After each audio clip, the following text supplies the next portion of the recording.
பாலஸ்தீனத்தின் கண்ணீர் தரையில் விழுந்தபோது உலகம் பல இடங்களில் மௌனமாக நின்றது. ஆனால் அந்த மௌனத்தை உடைக்க அச்சமின்றி ஒரு குரல் எழுந்தது. அநீதிக்கு முன் தலைகுனியாமல் உறுதியுடன் நிலைத்து நின்ற மனவீரம்.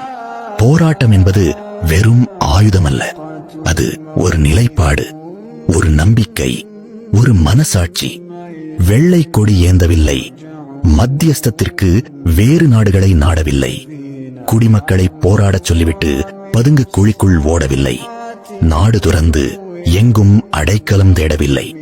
மண்ணுக்காக போரிட்டு அதே மண்ணிலேயே மரணத்தை தழுவிய 87 வயது தியாகி, ஈரான் மண்ணில் பிறந்து ஈரான் மண்ணிலேயே ஷஹீதானவர்.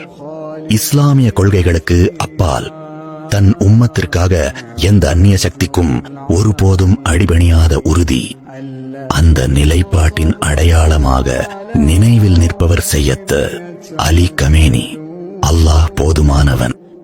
அல்லாஹ் அன்னாரை பொருந்திக் கொள்வானாக.